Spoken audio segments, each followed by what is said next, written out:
لما تفرقع صاروخ تحت ابوك. يا بابا عايز ايه دي انت يا يا بابا انا عايز 5 جنيه اجيب صواريخ.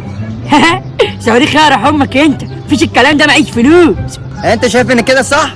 هو ده اللي عندي واللي عندك اعمله. ماشي انا هوريك. يا لهوي الواد بان عليك جهنم. اقول لك ايه يا تيمو؟ ايه يا حبيبي؟ بابا مش عايز يديني فلوس واجيب صواريخ ونلعب انا وانت. ده اتجنن ده ولا ايه؟ طب هنعمل ايه؟ تعالى نجيب صواريخ. انت معاك فلوس؟ اه معاك كام؟ معايا 10 جنيه. طب تعالى نروح نجيب من عند عم فوزي ونيجي. يلا بينا.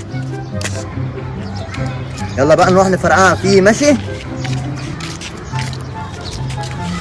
يلا بينا يا تيمو. يلا. اديله البومبه الاول ولا الصاروخ؟ الصاروخ. ماشي. ايه ده؟ يا لهوي يا لهوي. الحق يا تيمو ده ما ماتش. طب احدف عليه واحد تاني. اديله البومبه. اديله. خد. ايه ده بابا مات. لما اجرب بقى انا الصاروخ ده بيموت ولا بيعمل ايه.